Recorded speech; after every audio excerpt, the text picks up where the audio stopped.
Unesp 2011, hein? Vamos seguindo aí na mesma sequência, claro, a segunda prova agora 2011, a segunda. Continuamos com a Prefeitura de Diadema, claro, agora com o cargo de analista de RH, tá certo? Nessa prova de analista de RH, acho que você deve ter observado aí, mais textos ilustrados, né? Duas ocorrências de charge aí, bem interessantes, quebrando um pouco aquele ritmo de textos longos e medianos e tal, logo no começo da prova, né? Quebrando um pouquinho, vale a pena, né? Prova de 2011, várias outras bancas, a FCC e tantas outras bancas também quebrando esse paradigma aí de sempre utilizar textos científicos o tempo todo, aqueles textos muito, né, cheios de coisa e tal, formais, agora trabalhando um pouco esse texto com elementos visuais, né? Eu já vi outras provas também trabalhando propagandas, cartazes, outros gêneros textuais, agora a gente sabe, né? Nesse contexto da VUNESP, é bastante comum realmente a ocorrência de questões em relação a contextos gramaticais e contextos separados de compreensão, né? É interessante perceber que eles procuram conciliar pouco essa questão da gramática e do texto interligados, como faz, por exemplo, a ESAF, como faz o CESP, né? Geralmente ESAF e CESP trabalham muito essa logística aí de provas em que você tem o texto e questões de gramática dentro do texto, aquela velha história bem interligada, bastante imbricada, né? Mas vamos lá, uma charge interessante aí, curiosidade do censo do IBGE, veja aí. Olha aí, leia a charge, claro, mas eu vou ler a charge, eu só vou ler o balãozinho da charge. Gente, a leitura, você sabe, né, do ponto de vista verbo-visual, ela tem que ser completa, né? Eu vou observar, por exemplo, o cenário aqui, aparentemente de madeiras batidas a prego, né? Pelo menos aquelas casas mais simples. Você tem, pelo menos tem porta, é uma coisa importante, tem maçaneta aqui, já está bom, né? Apesar do remendo aqui, né? Aí você tem nesse contexto, claro, alguém que chega, um mensageiro, mãe, está aqui no caso o censo 2010, então o agente do IBGE. Né? Mãe, descobriram um agente, ou seja, descobriram, é tal história, conseguiram chegar aonde nós estamos. Né? Ou seja, descobrir não é algo seguramente fácil de se fazer, né? Certo?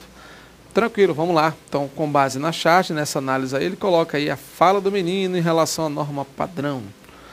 Ó, fala menino em conformidade com a norma padrão e devidamente pontuada, assume a seguinte redação. Olha só.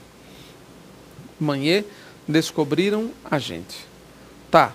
Então, descobriram nós, mãe. Mãe, descobriram a nós. Como é que fica aqui? Vamos lá, fácil, né? Nesse contexto aqui, obviamente, descobriram nós não é uma forma adequada, não é uma forma correta, porque utilizou-se aí o pronome pessoal do caso reto, lógico, como complemento de verbo. Não dá, né? Esses pronomes retos nasceram para ser sujeitos da frase, né? Todos eles são sujeitos da frase, ok? Falso.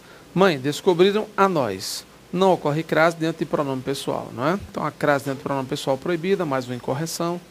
Nos descobriram mãe. Nos descobriram mãe, não dá. Se mãe tiver de ser vocativo, é claro que eu tenho que isolar por vírgula. E além disso, erro de colocação pronominal, né? Não se pode começar frase com pronome oblíquo átono, então tem que ser descobriram-nos, do jeito que está aqui a letra D de dado. Ok? Mãe descobriram, não. Mãe, vírgula, descobriram a nós, estaria correto nesse caso. Se deslocássemos a vírgula aqui, né? Descobriram a nós, ainda assim está esquisito, né? Por mais que eu tente salvar como objeto direto pré-posicionado. Ok? Resposta certa D de dado, tranquilo, vamos lá, vamos adiante. Leia o texto de Rui Castro para responder as questões número 2 a 10. Você viu aí, desculpe aí a tossezinha. Vamos lá, o texto do Rio de Janeiro, interessante, a noite de autógrafos, né? Aquela crítica em relação aos pseudo-escritores, ou aqueles caras que blefam dizendo que autografaram 2.000 livros. Está colocando muitas vezes a questão da tietagem, né? Em relação a essa questão do escritor e tudo mais, falando do momento bonito ou imaginário, por aí vai, né? Um texto bem interessante para quem escreve. Vamos lá. Words. Beleza, vamos lá. A ideia central que o autor aborda é, olha só, quando se fala em ideia central, claro, pelo menos aquela sine qua non, né? Vamos dizer assim, aquela primordial em relação ao texto como um todo. Vamos lá. A diferença na relação, olha só, a diferença na relação com os leitores, quando se comparam os escritores nacionais e os estrangeiros, sendo estes menos atenciosos e cordiais, pois carimbam os livros. Pessoal, por mais que os escritores estrangeiros carimbem os livros, e detalhe, o próprio texto diz que essa carimbada aqui, né, esse show de carimbagem, vamos logo para o neologismo aí, isso aqui é devido aos milhões de livros que são impossíveis de serem autografados nesse contexto aí, não é? Então, essa questão da carimbada em relação à quantidade, é impossível, é humanamente impossível colocar autógrafos em todos os livros. Tá, mas em relação aos escritores nacionais, não há, nesse contexto, uma referência em relação né, a questão da atenção, a ser ou não ser atencioso, a questão da cordialidade. Eles não fazem isso. Perceberam? Então a letra A está incorreta, né? Essa não é a ideia central, não. As mentiras propagadas pelos autores de todo o gênero de livro, após a noite de autógrafos com bom humor, observa que há uma diferença significativa entre o que se fala e o que de fato acontece. Tranquilo. É exatamente isso, né? Até porque ele coloca no texto realmente essas mentiras. Olha, o cara falou, fez aquela história da mulher, lembra? 2.000 livros, olha só. Tudo isso em um minuto cravado ela está colocando, né? Uma autora, minha história favorita, da bela romancista bissexta, que há anos teria autografado 2.000 livros de uma sentada só em São Paulo. Diga aí. Ou seja, tá complicado esse negócio, nem carimbando, né? Opa, tudo bom, pei, carimbando, não tem jeito, tá? Ele está cravando aqui 1 minuto no autógrafo, essa coisa toda. E você dizer que nesse contexto do autógrafo, o cara conseguiu fazer 2.000 livros. Diga aí, o cara não fez outra coisa na vida, né? 33 horas e 20 minutos é um absurdo realmente para tudo isso. Ok, letra B de bola, a resposta certa, né? Na letra C. A pouca importância que os escritores dão para as pessoas, com ironia, o autor mostra que elas, em uma noite de autógrafos, limitam-se a degustar um prosecco. Pessoal, ele não tem essa limitação, né? Por mais que se fale para degustar o prosecco, mesmo assim a coisa não acontece dessa forma. Na letra D, o paradoxo, a incoerência, a contradição, que permeia a existência de um escritor que mente na ficção e também na vida real. Não, ele está dizendo que é natural isso. Há os escritores que realmente fazem isso, né? A mentira na ótica do autor é uma atitude altamente condenável. Não, ele tira onda, ele vai com bom humor colocando essa mentirada que o pessoal faz aí, tá certo? Vamos lá.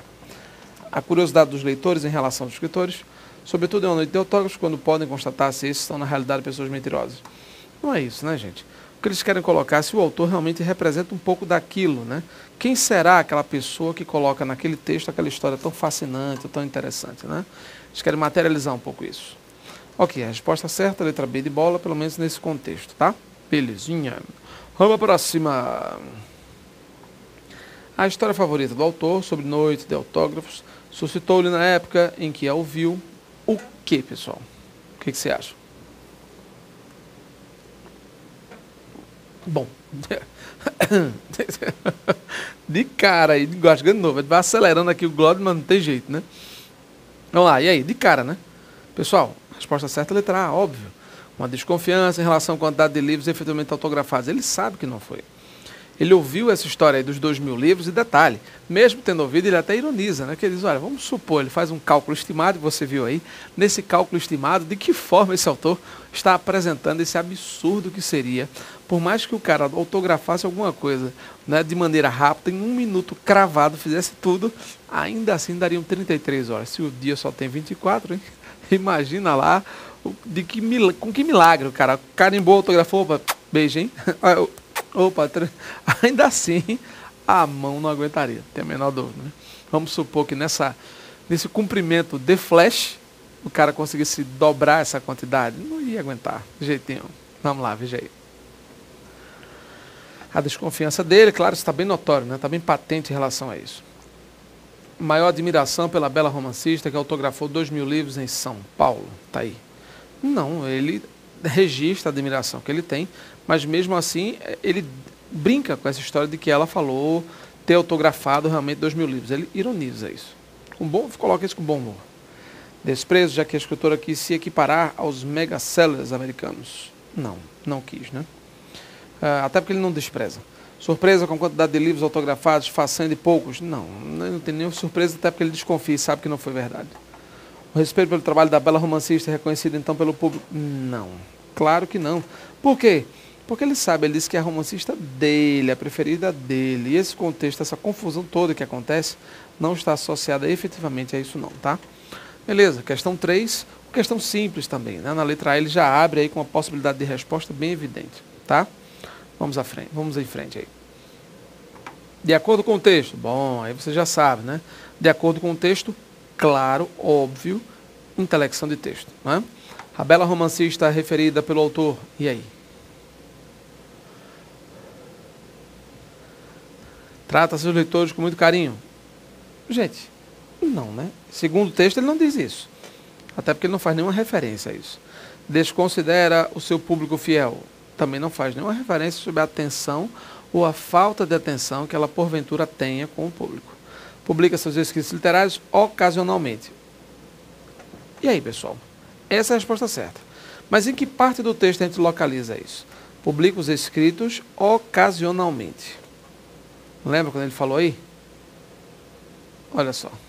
Minha história favorita é da bela escritora romancista bissexta. Pronto. Esta palavra aqui diz tudo. Tá vendo aqui? Bissexta. Gente, a escritora bissexta, ou seja, nem sempre... Tá uma setinha aqui, vai ficar bonitinho. Pronto, aqui, ó. Tá vendo aqui? A escritora bissexta, ou seja, é exatamente nesse contexto que ele fala isso. Por que bissexta, hein? Só ocorre de 4 em 4 anos, né? Que há anos teria autografado o livro de sentada bissexta, ou seja, só escreve a cada 4 anos. E na brincadeira, isso é uma gozação, né? Quando ele fala romancista bissexta, não significa dizer com precisão que ela só publica a cada 4 anos. Bissexta é uma forma de se dizer, não, de vez em quando é que ela publica. Certo? Mostra-se uma pessoa conscienciosa? Não, seguramente não, até porque ela diz que publica mais, ou melhor, que autografa até mais do que efetivamente teria publicado. Vamos lá. Foge com veemência da tão comum mentira? Não, não é questão que ele faça uma fuga ou preze por esta fuga. Isso realmente não acontece, né? Pelo menos não nesse contexto aqui. Questão 4, letra C de casa. Analise as afirmações. Vamos lá.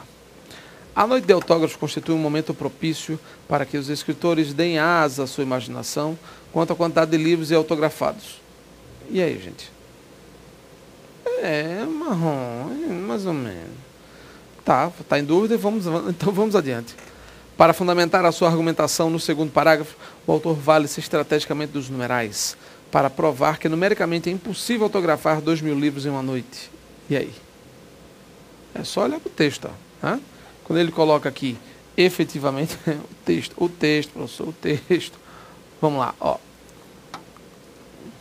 Quando ele coloca aqui, minha favorita, tal, 2.000 livros, já com uma certa prática na matéria e com o espírito de porco que me caracteriza, fiz os cálculos. 2.000 livros? Vamos supor que a autora tenha recebido, ou seja, ele parte realmente para isso. Ele começa introduzindo, no segundo parágrafo, ele já começa realmente essa crítica voraz aqui, né? O chamado espírito, ele chamou o espírito de porco que me caracteriza, ou seja, aquela velha história, não está nem aí, ele vai atrás mesmo, né? Então o item 1 é verdadeiro, claro, todos os autores dão asas à imaginação, imaginando de fato, pensando que possam ter autografado 2.000 livros, é claro que não. Para fundamentar, já vimos, sim, verdadeiro, a mesma quantidade de livros em uma noite. Para o autor, a relação entre escritor e leitores, estabelecida em uma noite de autógrafos, tem uma beleza incontestável, independentemente de haver poucos ou muitos autógrafos. Exatamente. É a simbologia, né, da aproximação, né, entre autor e leitores. Não é isso? Muito interessante isso. As 3 formas são corretas, claro, resposta certa, letra E, ok? As 3 formas são presentes, são completamente plausíveis em relação a isso aí, sem estresse algum. Beleza, vamos lá. No penúltimo parágrafo, o autor utiliza a frase, mas nem sempre é possível. Deixando claro que nem sempre é possível o quê, pessoal? E aí, nem sempre é possível. Apressar o andamento da sessão de autógrafos. Gente, ó, é só observar o contexto apresentado. Vamos para o final. É um momento bonito esse encontro do escritor com seus leitores. Não importa que tenha sido a noite de 15 ou 20 autógrafos, ou de 20 imaginários. Sim, mas e aí? Aí ele coloca aqui, ó, os leitores idosos não morram, ele tem que estar sempre de olho na fila, observando o que está acontecendo e tal, aquela coisa, e tentando às vezes apressar o processo. Então veja, ele não consegue apressar o processo. Nem sempre é possível apressar o processo. Mas por quê? Porque quem vai a tais eventos quer mais que um autógrafo, quer também trocar uma palavra com o autor e sentir ao vivo se ele se parece com o que escreve. É exatamente aquela história, né? Bom, e aí? Claro, nesse contexto aí, resposta certa, letra A. Morrerem os leitores idosos na fila? Não, não é isso. Nem sempre é possível morrerem os leitores idosos. Ele nem quer que isso aconteça. Trocar uma palavra ao vivo com o escritor? Bom, muitas vezes é possível, né? Mas o que ele está se referindo aqui em relação à pressa, a necessidade de apressar. O autor saber o tamanho da fila de autógrafos, isso aqui às vezes serem dados autográficos para todas as pessoas da fila. Não, né? Não é essa questão do autógrafo em si, né? Mas é naquele contexto real em relação ao andamento, da pressão aí e tudo mais, tá certo? Beleza, é isso aí, né? Então nem sempre é possível assinar tudo, nem sempre é possível também apressar a fila, ou pelo menos ficar tentando apressar o tempo, mesmo com aquela pose, aquela foto, aquela coisa que as pessoas fazem em relação a isso. Beleza? Até a próxima.